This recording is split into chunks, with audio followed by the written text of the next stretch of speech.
langkah-langkah pemulihan keluarga. Saudara-saudara, saya adalah seorang gembala yang selalu peduli dengan pemulihan. Ya, yang selalu saya lihat, termasuk di dalam keluarga saya, anak-anak saya, dan seluruh jemaat yang saya gembalakan, saya selalu memantau bagaimana orang-orang itu dipulihkan. Suatu kali saya temui seorang para pengerja kita, dan saya berbincang-bincang dengan pengerja kita ini bagaimana supaya kita dipulihkan. Saya berkata kepada dia, kalaupun kita banyak sekali melayani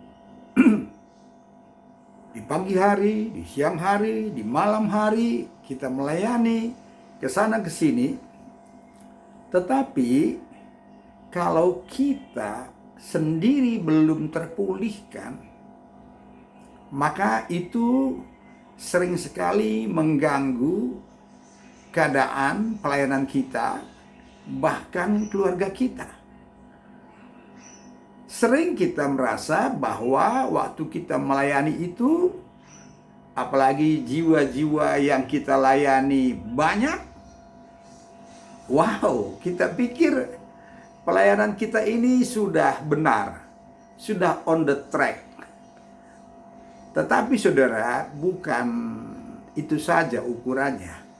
Seperti yang saya katakan tadi, maka bagaimana pemulihan dengan pribadi kita itu sangat penting. Saudara, di dalam diskusi-diskusi dengan para pengerja, bagaimana kita bisa memulihkan keluarga kita? Bagaimana kita bisa memulihkan anak kita? Saudara, sering sekali kita berpikir, ya kita harus menyampaikan firman yang banyak kepada anak kita itu, kepada istri kita, kepada keluarga kita. Saudara, atau kadang-kadang saudara, karena kita pun belum terlalu dipulihkan, maka kita pun sesungguhnya tidak dapat melihat ada apa sebetulnya yang terjadi di keluarga kita, di istri kita, di anak kita, di orang-orang tua kita. Kita tidak dapat melihat persoalan itu. Kenapa? Karena mata kita, mata rohani kita kurang tajam, kurang peka untuk melihat sesuatu.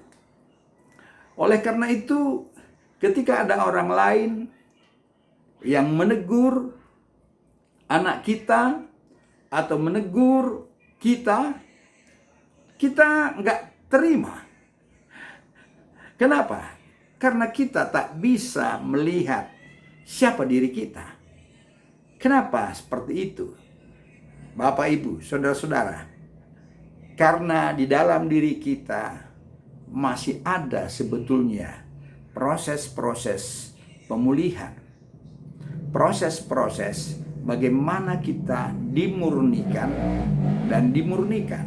Saudara, firman ini berkata dalam kitab Mazmur, dalam kitab Mazmur 66 ayatnya yang ke-10, dia berkata, sebab Engkau telah menguji kami, ya Allah, telah memurnikan kami seperti orang memurnikan perak. Saudara, tentu kita sangat butuh dimurnikan di keluarga kita, dimulai dari keluarga kita. Lalu nanti itu akan merembet, akan kita melihat apa yang kita harus kerjakan buat jemaat. Semakin kita dipulihkan, semakin kita dibebaskan dari semua kelemahan-kelemahan. Saudara, saya katakan kelemahan-kelemahan ini, saudara, ini banyak ya variabel-variabelnya. Saya melihat ada kelemahan-kelemahan saudara yang sudah begitu tertanam ya sejak kita dari kandungan. Sudah ada tertanam benih-benih keterikatan, kelemahan-kelemahan. Setiap orang kita berbeda-beda. Saudara, saya lihat ketika ada kelemahan yang begitu mendasar di dalam hidup kita, saya lihat itulah yang sering sekali sukar untuk diubahkan. Ya, pelayanan sih oke. Tetapi pemulihan dengan pribadi itu, saya lihat ini sebuah persoalan yang begitu sukar. Saya selalu bertanya, bagaimana kami bisa dipulihkan ya Tuhan? Saudara, dikatakan saudara, kita perlu terus dimurnikan. Bagaimana caranya?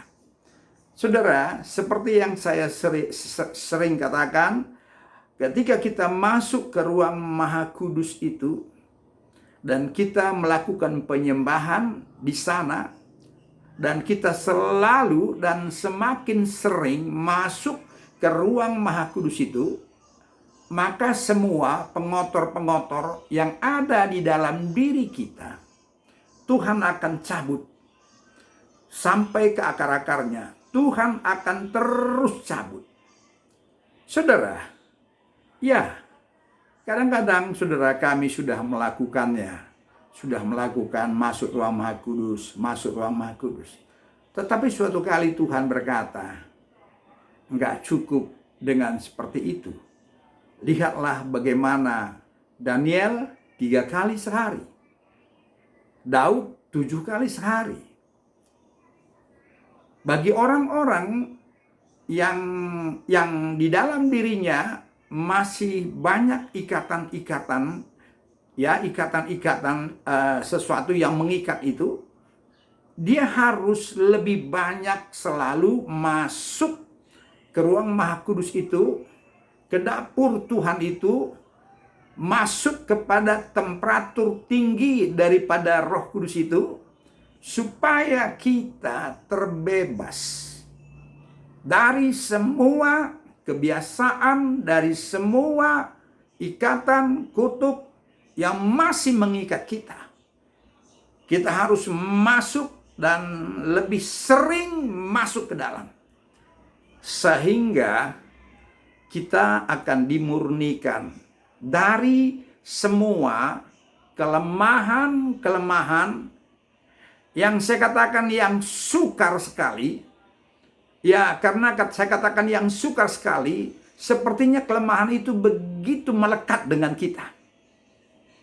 Saudara, kita perlu lebih konsisten. Barangkali 2-3 kali satu hari kita menyembah di dalam roh dengan cara saudara sendiri.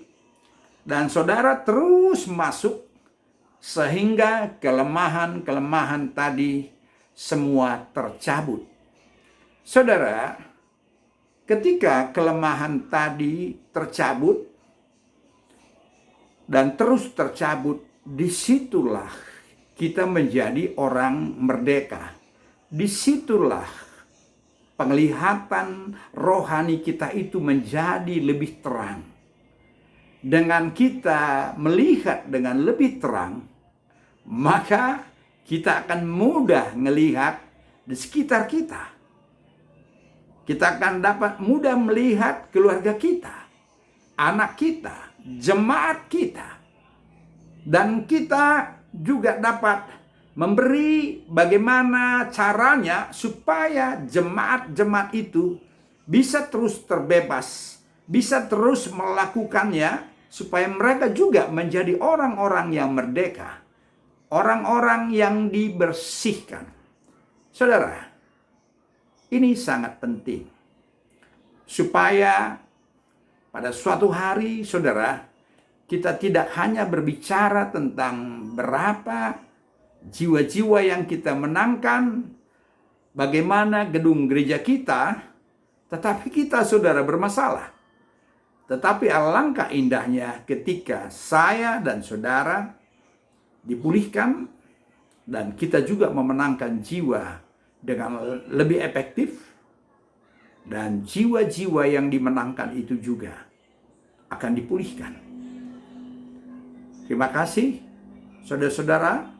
Firman yang singkat ini saya sampaikan Semoga berguna dan bermanfaat bagi kita semua. Amin.